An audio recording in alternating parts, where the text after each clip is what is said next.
This is a presentation for Palo Alto University's Psychology of Gender course. I am Jason Lanoy, United States Army veteran. And I'm Daniel Lee, a United States Marine Corps veteran. We are going to examine the rationale for the inclusion of females in combat roles in the United States military. We will discuss how gender stereotypes, attitudes, and perceptions both affect and correlate with performance. Through recent legislation, women have been allowed access to take on combat roles and attend specialty schools such as Army Ranger and Marine Corps Recon that were, until now, only available to male service members. This has sparked serious debate and has been scrutinized by many who contend that women are physically incapable of performing the same tasks as the men, and that the two genders already are held at different standards during physical fitness testing in every branch. Although women have not traditionally been allowed in combat jobs in the military, the global war on terror has utilized women in combat zones, not only through enemy contact, but also because of the cultural differences that require the U.S. to have females present to talk to or search female locals who adhere to more conservative customs. To begin, we must first look at the gender stereotypes of the military that are currently in place. Archer conducted a study concerning gendered stereotyping in the United States Marine Corps. It was found that females are openly aware of the stereotyping against them, causing them to become competitive against each other, which in turn decreases camaraderie. Females are always working to prove themselves while being surrounded by males who constantly criticize their performance. Males also view the addition of females as a hindrance rather than an advantage that strengthens the team. Moreover, the men who appreciated the inclusion of females were still hesitant to mentor them because they did not want others speculating that they were providing preferential treatment, even though their intentions were sincere. This is a self-serving bias because it leads to the women receiving inadequate guidance and leadership from the beginning of their careers, which translates to poor performance on evaluations and ultimately to perpetuating the stereotype that females are inadequate. This also results in a loss of promotion opportunities and creates a glass ceiling for females. This glass ceiling is also seen in other branches as well.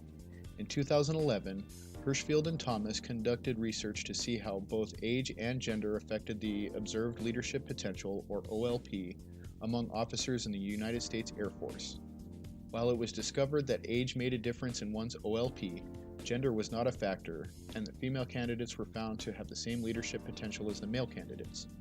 Females did score lower on strategy knowledge, but that is assumed to be because strategy knowledge is largely required in high-ranking officers. The females may have assumed that they would not get promoted in such a gendered organization, and so they did not spend as much time studying these topics. With regards to concerns about different physical fitness standards and physical capabilities, we can look to other militaries who do not have different requirements. Vara and others conducted a survey of the Finnish Defense Forces about the women's perceptions of genderless physical fitness standards. According to the responses, most women concluded that there should be different standards for the fitness testing based on gender. They did not believe that having different standards would affect their treatment from male soldiers and that equality would not suffer. Of the females in good physical condition, 80% said that they found the requirements to be suitable and not too demanding. The women who reported that female physical standards were too demanding were found to be older, out of shape, and overweight individuals. In regards to hazing and bullying about being out of shape, the numbers were similar between males and females. With physical standards aside, we will now look at the actual performance of females in military situations. Up until the 1990s, there was gender segregation in the United States Armed Forces. At that point, females were allowed integration into non-combat occupations, which was the first step towards equality. These non-combat roles were then attached to combat units performing jobs such as being cooks, mechanics, truck drivers, and more. In campaigns such as Iraq and Afghanistan, however, it was inevitable that these women would encounter contact with the enemy. In an article titled "The Female Combat Soldier," King discussed how women found this way into combat without actually being allowed to enlist in combat roles. Despite having proven themselves in these trials of combat, females still face much discrimination in the armed forces from the moment their career begins. While it is possible for females to earn respect and admiration from the male soldiers, they are deemed honorary men, which then implies that women as a whole are not as capable as men, but that some women are able to earn the title of being manly. This does nothing to promote cohesion among the troops, but instead furthers the divide of gender stereotyping. This leads to women not being trained adequately, and subsequently we see them perform poorer than men on assessments. This cycle then repeats. The conflicts in both Iraq and Afghanistan presented our military with a unique opportunity that required women to be on the front lines. Given the cultural differences in the Middle East, male soldiers were not allowed to search or question females directly. This made military operations become difficult and much more time-consuming than expected.